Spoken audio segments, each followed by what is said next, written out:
പാമ്പ് കടിയേറ്റാൽ ചെയ്യേണ്ട first aid എന്ന് പറയുന്നത് ആദ്യം നമ്മൾ ചെയ്യേണ്ടത് ആ കുട്ടിയെ എന്താ പറയുക ആ ഒരു ചിന്തയിൽ നിന്ന് മാറ്റി കുട്ടികളായിരുന്നു വലിയവർ ആ ചിന്തയിൽ നിന്ന് മാറ്റി കൊണ്ടുവരിക എന്ന് വെച്ചാൽ അത് പാമ്പ് കടിയല്ല കുഴപ്പമില്ല നമ്മൾ അവനെ പേടിയില്ലാതാക്കുക മാത്രമാണ് ഫസ്റ്റ് എയ്ഡ്. അതിനുശേഷം അദ്ദേഹത്തിനെ പിടിച്ച് ഒരു കസേരയിലോ അങ്ങനെ എന്തെങ്കിലും സ്ഥലത്ത് ഇരുത്തിയതിനു ശേഷം ഒരു കാരണവശാലും കയറോ റോപ്പോ ഉപയോഗിച്ച് കെട്ടരുത്, ബ്ലേഡോ പിച്ചാത്തി ഉപയോഗിച്ച് മുറിവുണ്ടാക്കരുത്. ഇതെല്ലാം അപകടമാണ്.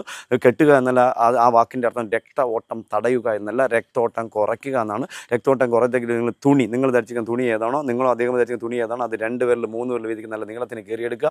നമ്മുടെ കൈ ഇങ്ങനെ എടുക്കുക, കടിച്ച സ്ഥലത്ത് ഒരു കൈ അകലം എടുക്കുക, അകലത്തിന് മുകളിലേക്ക് വീതിക്ക് തന്നെ തുണി വെച്ച് ചുറ്റിക്കെട്ടുക. ഒരു കാരണവശാലും ടൈറ്റ് ആക്കരുത്. രക്തോട്ടം കുറയത്തക്ക രീതി കെട്ടുക. വീണ്ടും ഒരു കഷ്ണം തുണി കുറച്ചുകൂടെ ഉയരത്തിലേക്ക് കെട്ടുക. കൈ കെട്ടിയ ഭാഗം ഈ അടുത്ത കാലത്ത് കോഴിക്കോട് ജില്ലയിലെ ഒരു ഹോസ്പിറ്റലിൽ ഒരു പാമ്പ് കടിച്ച ഒരു കുട്ടി ഒരാളിനെ കൊണ്ടുവന്നപ്പോൾ പുള്ളി പറഞ്ഞു, ഡോക്ടർ പറഞ്ഞു കൈ തൂക്കിയിട്ട് തന്നെ കൈ ഉയർത്തി വെക്കണമായിരുന്നു. എന്ത് പൊട്ടന്മാരാന്നാണ് ഞാൻ ചോദിക്കുന്നത്. കൈ ഉയർത്തി വെച്ചാൽ എന്താ സംഭവിക്കുക?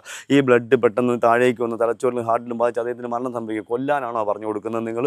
അപ്പോൾ ഇത് ഒരിക്കലും നിങ്ങൾ മണ്ടത്തരം കാണിക്കുക. ഇങ്ങനെ വയറ്റിൻ്റെ താഴെ ഇങ്ങനെ ഹാർട്ടിൻ്റെ താഴെ ഇങ്ങനെ വെക്കുക. അതിനെ ഇരുത്തി ഹോസ്പിറ്റലിൽ കൊണ്ട് കാലിലാണ് കടിയിട്ട് നിവർത്തി വെക്കുക, ഇരുത്തി ഹോസ്പിറ്റലിൽ കൊണ്ടുപോകുക. അറിയാം നമുക്ക് മൂർഖൻ പാമ്പിൻ്റെ കടിയൊക്കെ ആയിട്ട് നമുക്ക് ഹാർട്ടിനെ ബാധിക്കുന്ന ബലമാണ്. അപ്പോൾ നമുക്ക് കുറേ കഴിയുമ്പോൾ നമുക്ക് ശ്വാസതടസ്സം അനുഭവപ്പെടുന്നു, നമുക്ക് ശ്വാസം എടുക്കാൻ പറ്റാതെ വരുന്നു, ശ്വാസകോശം ചുരുങ്ങുന്നു. അപ്പോൾ നമുക്ക് പെട്ടെന്ന് ഈ ഹോസ്പിറ്റലിൽ കൊണ്ടുപോകുന്ന സ്ഥലത്ത് ഈ ആളിന് ചിലപ്പോൾ കിടക്കണമെന്ന് ഒരു കാരണവശാലും നിങ്ങൾ മലർന്ന് കിടക്കാൻ അനുവദിക്കരുത്, കമിഴ്ന്ന് കിടക്കാൻ അനുവദിക്കരുത്, ഇടത് സൈഡ് ചേർന്ന് ചരിഞ്ഞ് കിടക്കാൻ അനുവദിക്കും. കാരണം ഇടത് സൈഡ് ചരിഞ്ഞ് കിടക്കുമ്പോൾ ഹാർട്ടിനെ ബാധിക്കുന്ന ബലം പെട്ടെന്ന് ശ്വാസകോശം ചുരുങ്ങി വരുമ്പോൾ നമ്മൾ ചരിഞ്ഞ് കിടക്കുമ്പോൾ ആ ഹാർട്ടിന് ഒരിക്കൽ കൂടി പ്രഷർ കൂടും, അദ്ദേഹത്തിന് മരണം സംഭവിക്കും. ഒരിക്കലും നിങ്ങൾ അങ്ങനെ മണ്ടത്തിന് കാണിക്കുന്നത്. വലത് സൈഡ് നിങ്ങൾ ഓർത്ത് വെക്കണം. ഇത് പരമാവധി നിങ്ങൾ വീഡിയോകൾ ഷെയർ ചെയ്ത് കൊടുക്കുക.